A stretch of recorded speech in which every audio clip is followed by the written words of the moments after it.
qui fait l'ange fait la bête, disait Blaise Pascal, cité par Jean-Paul Bette-Bèze. Vous voulez vous découvrir, vous voulez vous connaître? Je vous invite à découvrir en même temps les livres d'un auteur pas comme les autres, un grand auteur, un grand écrivain, un homme au carrefour des talents, qui nous parle de la découverte de soi, la découverte de l'autre et la découverte de Dieu. Bien sûr, c'est un titre qui vous est déjà familier. Nous avons déjà parlé de ces documents, mais cette fois-ci, nous allons creuser, l'analyser de façon approfondie. Et lui, c'est le Père Bienvenu Matanzonga Mabianga. Bonjour, révérend Père. Bonjour Sam, merci pour l'invitation. Vous êtes un homme au carrefour des talents. Vous avez plus de 4 masters que je voudrais bien citer. Vous êtes d'abord prêtre, professeur d'université et vous avez décroché plusieurs masters aux USAN notamment. Le premier, c'est en théologie spirituelle à Boston College. Le deuxième, c'est en counseling à l'université Loyola à Maryland, dans l'état de Maryland. Le troisième master, c'est en sciences de l'éducation, leadership et administration à l'université de San Francisco en Californie. Et le quatrième en théologie systématique à Santa Clara University.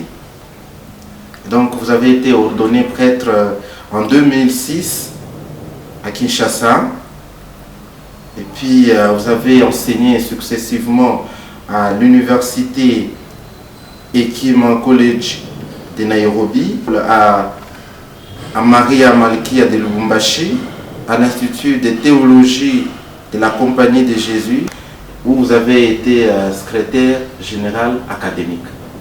Voilà en bref votre biographie en tant que psychologue, en tant que philosophe et en tant que spécialiste en éducation. Quel regard portez-vous sur la fête dédiée à la femme, la fête qui commémore les droits de la femme, l'émancipation de la femme, vous en tant que prêtre, en tant que théologien, en tant que psychologue, bref, en tant qu'intellectuel complet? Merci pour la question. J'aimerais d'abord, encore une fois de plus, te remercier pour l'invitation. Remercier aussi toute l'équipe de production de cette émission. Pour moi, c'est un privilège, un honneur d'être venu pour approfondir sur les contenus de mon ouvrage qui porte les titres de la découverte de soi, de l'autre et de Dieu. C'est qui la femme? La femme, c'est la mère, c'est la maman, c'est notre sœur, c'est notre compagne de route, celle qui nous inspire, etc. Donc le mois de mars, c'est le mois de la femme, c'est le mois de la maman. C'est pour cela que je voudrais dédier à toutes les mamans, mamans biologiques, mais aussi mamans spirituelles, toutes ces femmes qui nous inspirent. Je voudrais leur dédier donc cet hommage. Hommage à la maman. Être sensible, être dynamique, être doux, être chaleureux. Tu n'es pas l'opposé de l'homme, tu le complètes, tu l'humanises, tu l'inspires, tu l'harmonises, tu l'aimes. Tu es partout et souvent sans te plaindre, sans juger, sans récriminer, sans comptabiliser les biens que tu fais, car tu es une mère, tu es le berceau de notre existence, tu accompagnes tes bons comme moins bons enfants, tu te soucies de notre croissance et bien-être. Même quand ton cœur est blessé, tu continues d'aimer. Quand ta confiance est mise à l'épreuve, tu continues à avoir la foi. Quand tes larmes coulent à flot, tu continues d'espérer. Quand tu expérimentes l'ingratitude, tu continues à aimer. Car tu es mère, tu es amour, tu es présence, tu es compassion, tu es bonté. Tu as engendré des présidents, des prêtres, des médecins, des avocats, des enseignants. tu en es fier. Tu as aussi engendré des bandits, des criminels, des voleurs, des corrompus. Tu continues à prier pour eux. Tout enfant a une place spéciale dans ton cœur. Toute situation trouve une solution auprès de toi. Toute crise est résolue par ton volontarisme. Toute blessure trouve un pansement adapté par ton affection. Morte ou vivante, tu inspires tes enfants, ta famille, toute une nation, l'humanité entière. À toi je rends hommage, Mère. À toi la Vierge Marie. À toi Kimpa Vita. À toi Anuarite Nengapeta. À toi Teresa de Calcutta. À toi Winnie Mandela. Tu dissimules tes souffrances pour ne pas nous affecter. Tu forces ton sourire pour continuer à nous inspirer. Tu nous apprends à prier pour garder contact avec Dieu. Tu restes avec nous car tu nous aimes d'un amour inconditionnel. Tu y es mère, tu y es vie, tu resteras mère puisque tu es amour. À toutes nos mamans, génitrices de la vie, aussi bien biologique que spirituelle, je dédie cet hommage.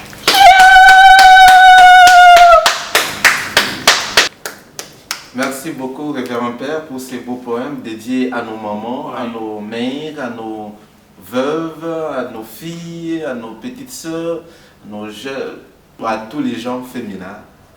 Nous disons bonne fête des mamans. La fête, elle est perpétuelle, elle n'est pas seulement limitée à la seule date du 8 mars. Merci beaucoup d'avoir pensé à nos mères, Révérend Père. Revenons maintenant à notre ouvrage au sujet du jour, la préface ou la dédicace. Vous avez dédicacé cet ouvrage, la découverte des soi, de l'autre et de Dieu, au Père Alvaro Cruz. Pourquoi lui avoir consacré un tel ouvrage d'une haute portée psycho-spirituelle? Qu'est-ce qu'il a fait? C'est votre muse, votre mentor par moment? Merci beaucoup pour la question, Sam. Le Père Cruz représente beaucoup de choses pour moi. Il a été mon maître de novice. Il est d'origine espagnole. Il a vécu longtemps dans notre province d'Afrique centrale, la Compagnie de Jésus. Il a notamment travaillé à Njili, à Kinshasa, au collège Bonsomi, là où j'ai étudié. Il a été aussi curé de paroisse de la paroisse Sainte-Agnès à Njili. Il a été recteur d'une maison de formation, une grande maison de formation que nous avons à Kimweza. Il a été maître des novices pendant longtemps à Cyangugu au Rwanda. C'est là où je l'ai connu, c'est là où je l'ai rencontré pour la première fois. Et en tant que maître des novices, le Père Cruz a accompagné ma retraite de 30 jours, que nous appelons les grands exercices spirituels de Saint-Ignace. Et à travers le vécu de cette retraite, à travers son accompagnement, j'ai perçu que c'était un homme extraordinaire. Pas seulement un spirituel de grand calibre, mais aussi un grand psychologue. Quelqu'un qui m'a aidé à me connaître et à connaître le monde autour de moi et à connaître par ricochet Dieu. C'est pour cela que maintenant que j'ai écrit un texte sur la connaissance ou la découverte de soi, de l'autre et de Dieu, j'ai pensé à lui comme source d'inspiration. Et il n'a pas inspiré que le Père Bienvenu, il a inspiré beaucoup d'autres. Peut-être puisque j'ai eu la chance de pouvoir écrire quelque chose, de rassembler un certain nombre de textes, je me donne l'obligation de pouvoir lui dédier ce travail à cause de ce qu'il a été pour moi et beaucoup d'entre nous dans la Compagnie de Jésus et ailleurs. Père Alvaro Cruz, pour cette élévation, les fruits que vous avez encadrés est en train de mûrir, il a même pris des racines à travers le monde, il fait la fierté de vous. Lui, c'est Père Bienvenu que vous avez bien voulu encadrer aussi bien spirituellement, intellectuellement et même moralement. Il vous rend au centuple, il vous remercie infiniment. Alors, Révérend Père, la découverte de soi, parce que beaucoup de personnes ne savent pas se découvrir. où nous peinons à nous découvrir, pas beaucoup, nous peinons à nous découvrir nous-mêmes. Nous sommes là condamnés à victimiser les autres, tout en oubliant que c'est parfois l'ignorance de nous-mêmes qui pousse à condamner. Alors, quels sont les avantages de se découvrir soi-même et les limites? Merci beaucoup pour la question. Quels sont les avantages de la découverte de soi? La fois passée, nous avons parlé du contenu en général de cet ouvrage, la connaissance, la découverte de soi, de l'autre et de Dieu. Maintenant, nous entrons en profondeur, chapitre par chapitre, pour voir dans les détails quels sont les enseignements que nous pourrions tirer de cet ouvrage. Voilà, pourquoi se connaître? Pourquoi la connaissance de soi? La connaissance de soi, c'est pour devenir une meilleure personne. On a beaucoup de qualités, on a beaucoup de talents, mais parfois on ne sait pas les identifier et on ne sait pas les structurer. On vit un peu vague. Mais si on se prête à ce processus de connaissance de soi, on voudrait vraiment se connaître à travers un accompagnement, à travers l'administration d'un test psychologique qui sortirait des résultats scientifiques par rapport à votre personnalité, en ce moment-là, on peut se dire: voilà, je suis tel, je me connais et je peux me lancer avec confiance dans telle ou telle autre direction. Il y a d'abord ça, le meilleur de soi. Deuxièmement, se connaître pour s'accepter. Se connaître pour s'accepter. Qui suis-je? Quelle est mon origine? Qui sont mes parents? Quelle est la signification de mon nom? Etc. Je dois assumer, je dois accepter mon passé. Quand on se connaît, on s'assume, on s'accepte. Et quand on fait ce processus d'assomption et d'acceptation, cela nous aboutit ou nous pousse ou nous avance vers un autre processus qu'on appelle le processus de bonheur, la joie. C'est seulement quand on est à l'aise dans sa peau que l'on peut être heureux. Sinon, alors c'est très difficile, on se recherche, il y a un problème de confiance en soi, un problème d'estime de soi, puisque l'on n'est pas très sûr, est-ce que mon français est bon, est-ce que ma connaissance de psychologie, de théologie, de religion est bonne, etc. Mais une fois que tu es conscient, tu es confirmé dans ce que tu es, tu peux donner le meilleur de toi-même. Se connaître aussi pour pouvoir mieux vivre en société avec les autres. Parce que l'on ne vit pas seul, je l'ai dit la fois passée, on vit avec les autres. Quand on se connaît, on connaît ses limites, on connaît ses qualités, on sait que je ne peux pas trépasser cette ligne particulière. Il y a des limites. Et comme personne, comme je vis en société, je dois tenir compte aussi des autres, de leurs valeurs, de leurs talents, mais aussi de leurs principes.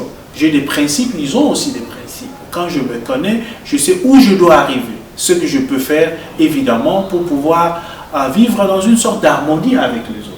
En père, de quelle façon pouvons-nous apprendre à nous connaître, à nous accepter et à nous prendre en charge? Parce que l'humain a certaines pesanteurs qui l'empêchent de se connaître en profondeur. Alors, proposez-nous quelques clés ou quelques pistes de solutions pour arriver à notre connaissance, à la connaissance de nous-mêmes. C'est une très bonne question, comment se connaître? Je voudrais justement proposer quelques pistes de solutions. La première piste, c'est le travail d'introspection, le travail d'examen de conscience. Oui. C'est-à-dire rentrer en soi-même, essayer de mettre une sorte de miroir devant soi. Qui suis-je? Et dans un travail de sincérité, d'honnêteté, de franchise, savoir énumérer ou savoir identifier ses qualités, mais aussi ses limites. Donc le premier travail est personnel, mais c'est un travail profond. Je le fais avec passion, mais je le fais aussi avec honnêteté. Je suis comme ça, je suis comme ça, je suis comme ça, je suis comme ça. Ça, c'est une façon de se connaître. Une autre façon de se connaître, c'est poser la question aux gens avec qui vous vivez ensemble. Ça peut être un ami, ça peut être une amie, ça peut être un frère, une sœur, un membre de communauté, etc. Des gens avec qui vous vivez. Puisque vous ne maîtrisez pas tout ce qui se passe autour de vous. Il y a des choses qui vous échappent. On vous dira, voilà, Père bienvenu, ça, ce n'était pas bien fait, ça, c'était bien. Alors tu sursautes un peu, mais je ne savais pas ça, etc. Donc la connaissance de soi passe aussi par la connaissance des autres, par des petits éléments que les autres pourraient amener à notre connaissance sans que nous ne soyons nous-mêmes conscients de cela. Il y a aussi l'administration des tests psychologiques, j'en ai déjà parlé. Ça, c'est une réalité qui n'est pas très courante dans notre culture, mais peut-être lentement, sûrement, que l'on doit introduire dans notre manière d'être et de vivre. Les tests, certes, ont été composés en Occident, pour les Occidentaux, mais c'est la science. La science est universalisable. Donc, d'autres peuples, même en Afrique, même ceux et celles qui ne s'expriment pas, donc le peuple qui ne s'exprime pas en français ou en anglais, même si nous avons nos langues locales africaines, mais nous avons appris aussi les langues occidentales, les langues internationales. Nous pouvons passer par ces tests et nous connaître. Donc ça, c'est une autre dimension. Alors, une autre dimension de la connaissance de soi, c'est une observation, je dirais, clinique par rapport à soi-même. Une observation clinique, ça signifie que l'on se regarde de près.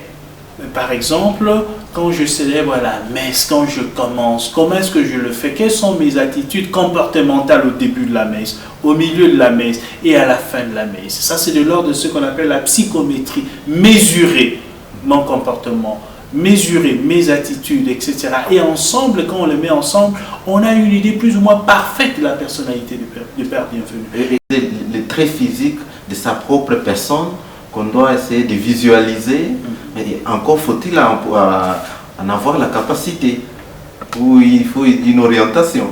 C'est ça. Normalement, chacun se connaît plus ou moins, chacun a une image générale de sa personnalité. Okay.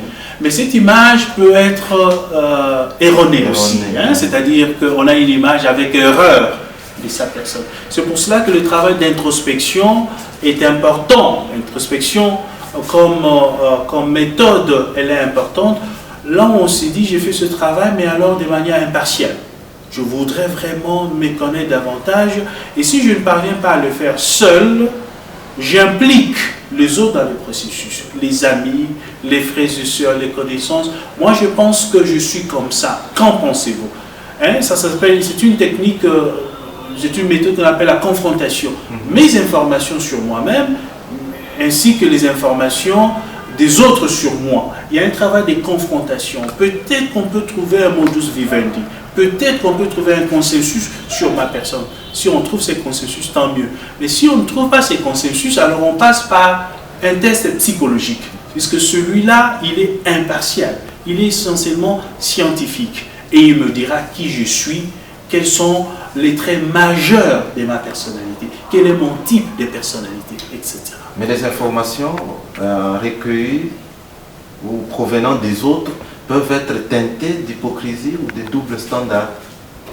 Ces informations peuvent être affectées par ce qu'on appelle la subjectivité. Oui. C'est-à-dire que tu me perçois, la manière dont tu me perçois, la manière dont je te perçois, il y a toujours la dimension subjective par rapport à mon monde, par rapport à mes principes, par rapport à ma valeur, ou par rapport à mes valeurs, etc. Ça, c'est sûr et certain.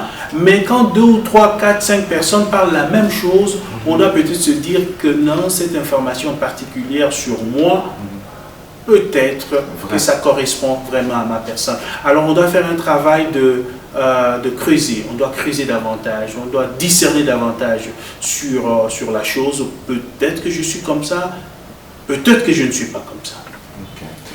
Alors, Révérend Père, dans cette démarche de la découverte de soi, dans cette dynamique, il y a les génogrammes qui entrent en jeu avant d'arriver à la question familiale, parce qu'on ne peut pas, l'homme ne peut pas se connaître en dehors de la famille, de sa famille. Alors, expliquez-nous d'abord les génogrammes comme moyen de découverte de soi-même.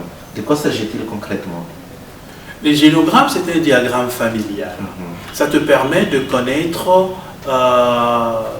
ta famille sur le plan des ascendants, de tes parents, mais aussi des descendants, des enfants, etc. L'origine, alors, c'est ton origine, oui, d'où tu viens, etc. Avec tes qualités, avec tes limites, avec tes valeurs, mais aussi avec toutes les personnes, toutes les choses qui pourraient t'affecter d'une manière ou d'une autre comme personne. Moi, j'ai mon père, j'ai ma mère, je les ai connus comme ça, comme famille, comme personne à Kinshasa. Mais mon père venait de quelque part, ma mère venait de quelque part. Mon père avait une famille, mon père avait un certain nombre de valeurs, ma mère, etc. Donc, avec les génogrammes, j'apprends à connaître mes ascendants, mais aussi à apprécier leurs principes, leurs valeurs, etc. Et j'apprends aussi à connaître certaines choses qui sont importantes pour moi, pour ma vie, pour ma croissance personnelle. Les maladies, par exemple, les différentes maladies dont mes ascendants ont souffert. Ça peut être des maladies dans le sens de diabète, dans le sens de l'hypertension, dans le sens de Cancer. des cancers, etc. Alors, il y a certaines maladies qui sont contagieuses, qui passent de Héréditaire. génération en génération, donc qui sont héréditaires. Il y en a d'autres qui ne le sont pas. Alors, le savoir me permet de prévenir certaines choses. Supposons, ça je donne un exemple, que tu es issu des parents hypertendus. Hein? Même si dans ta jeunesse, tu n'en souffrais pas, mais à un certain moment, tu pourrais en souffrir.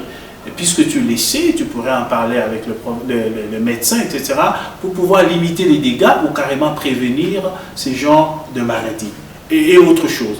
Et aussi pour des générations après toi. Donc tu essayes de voir comment est-ce qu'un neveu, une nièce ou même un enfant, etc., pourrait s'inspirer de toi comme personne. Tu vois, toi tu es au milieu, avant toi il y a eu des personnes, et après toi il y en aura comme personne. Donc tu t'inspires de ceux qui sont venus avant toi, pardon, et ceux qui viennent après toi s'inspirent aussi de toi.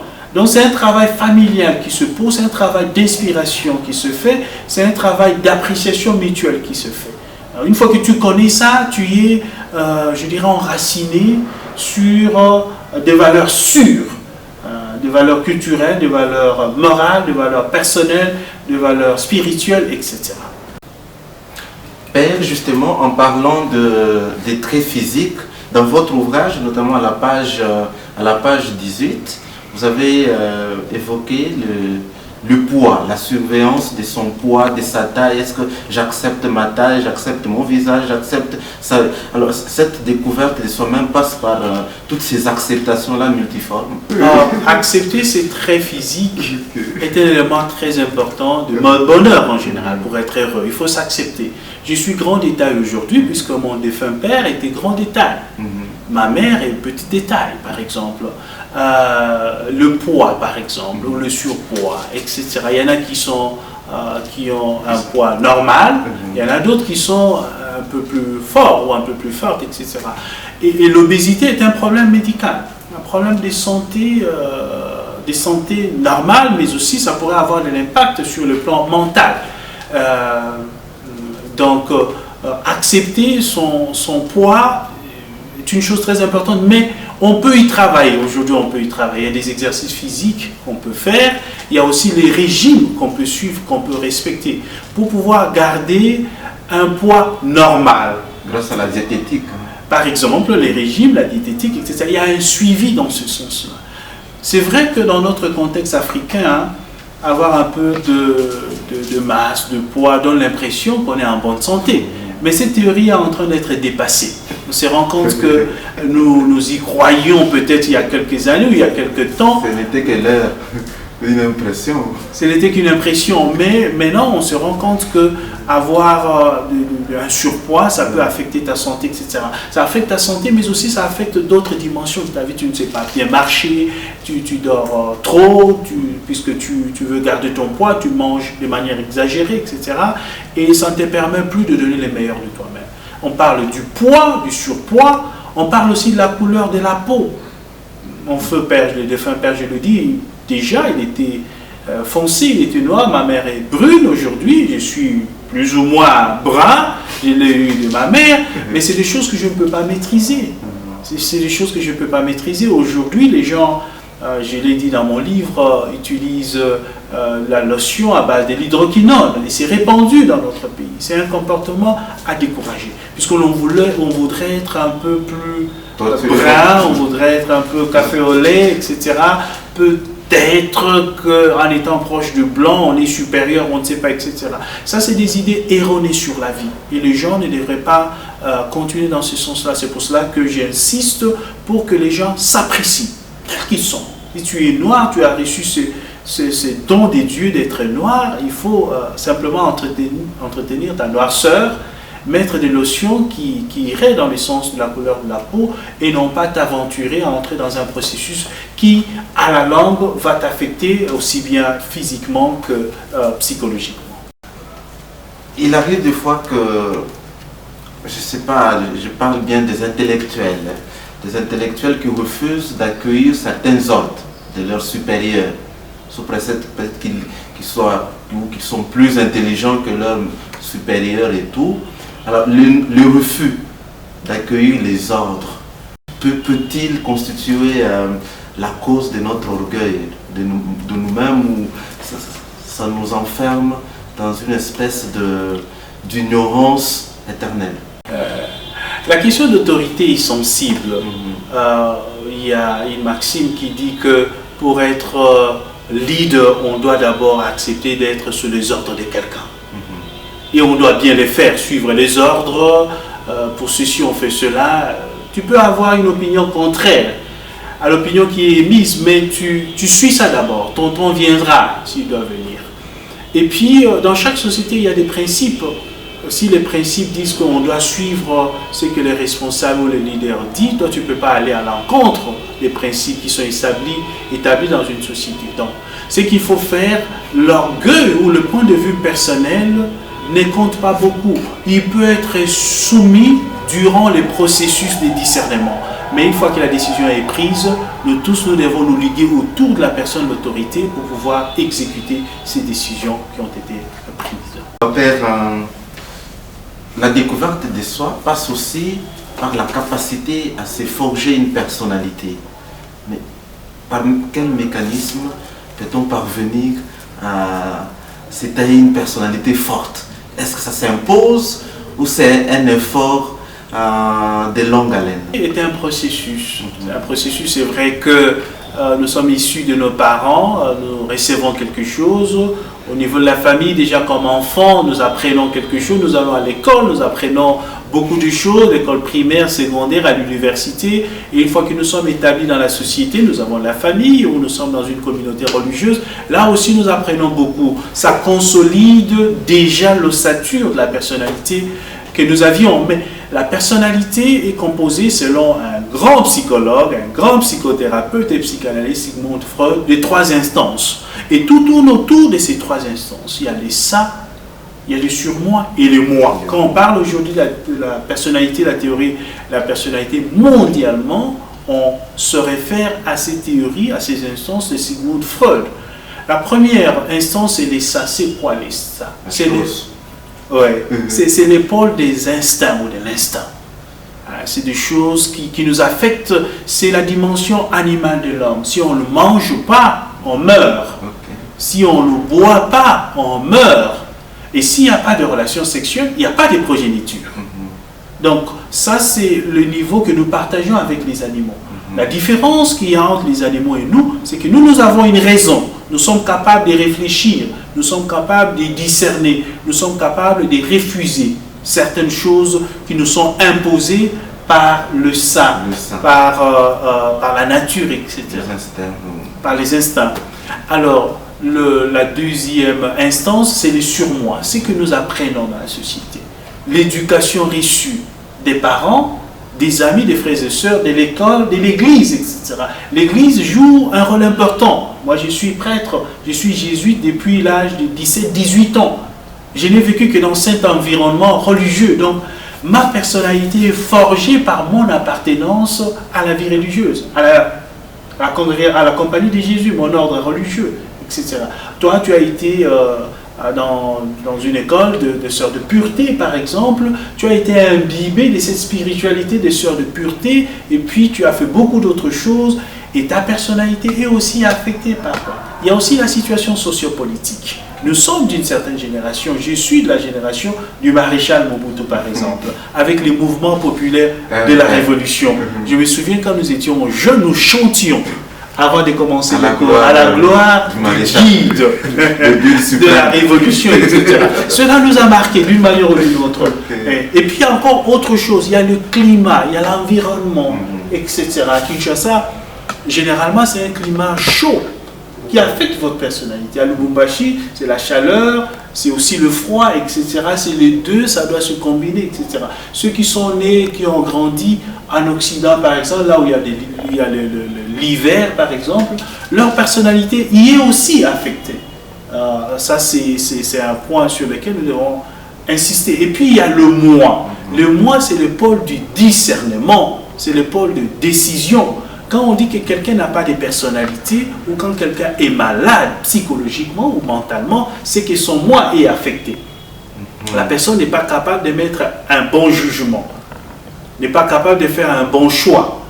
elle doit toujours se référer auprès d'autres personnes pour pouvoir prendre une décision, pouvoir appliquer une décision. Voilà, nous avons dans ces trois instances de la personnalité de Sigmund Freud qui nous explique en profondeur la structure, l'ossature de la personnalité.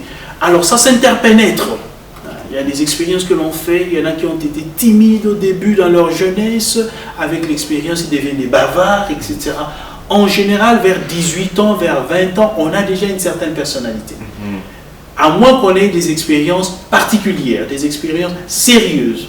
Par exemple, on a fait un accident et sa jambe gauche s'est cassée, par exemple. C'est une expérience tragique qui affectera aussi d'une manière ou d'une autre votre personnalité.